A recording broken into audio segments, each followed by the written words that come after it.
پہلے مذہب پہ تو مجھے اتنا لیکچر دیا. آپ نے کہا کہ مولوی کہتے ہیں یہ مذہب سے نکالے ہوئے لوگ ہیں. ہمارے اندر کبھی فرقہ دیکھا ہے؟ کبھی خسروں کے اندر سنا ہے کہ شیعہ خسرے علیحدہ رہتے ہیں تو سنی خسرے علیحدہ رہتے ہیں اور وابی خسرے علیحدہ رہتے ہیں اور جو عیسائی خسرے ہیں وہ علیحدہ رہتے ہیں؟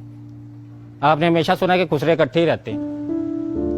ہاں مذہب پوچھیں تو سب کہیں گے مسلمان. آگے کسی سے پوچھیں تو کہیں گے بس مسلمان ایک ہی ہے. مسلمان کی کون سی قسم ہے؟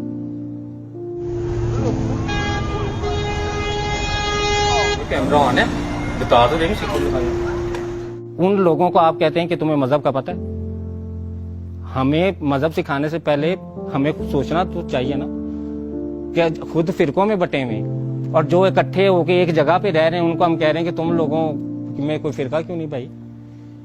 تم لوگ فرقے میں بٹے ہوئے کیوں نہیں؟ اور پھر اگر کوئی فرقے میں بٹا ہوا ہے، ہمارے معاشرے میں پہلے لوگ فرقے میں بٹے ہوئے، فرقے کے بعد پھر وہ امیر غریب میں بٹے ہوئے کہ ایک امیر شیعہ ایک غریب شیعہ، ایک امیر سنی ہے ایک غریب سنی ہے، ایک غریب وابی ہے ایک امیر وابی.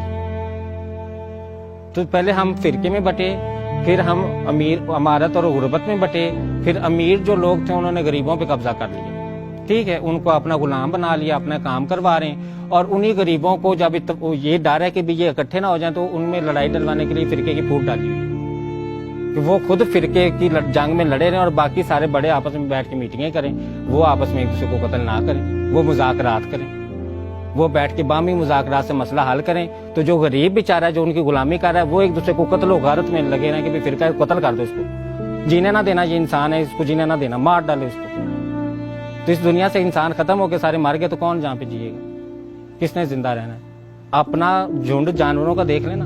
انسان کو وہ اللہ تعالیٰ کہتے ہیں نشانیاں ان کے لیے جو عقل رکھتے ہیں.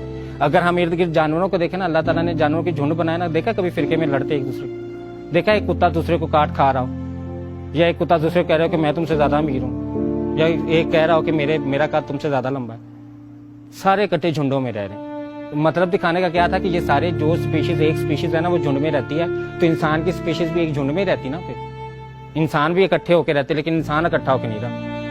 انسان کو طاقت کا نشہ ہے، وہ طاقت کا نشہ پھر اسے پاگل کرتا ہے. پھر وہ کہتا ہے کہ میں اس طاقت کے لیے کیا کروں، کیسے میں کروں، کیسے میں سب کو مار ڈالوں، میں کیسے ان پہ قبضہ کر لوں بس.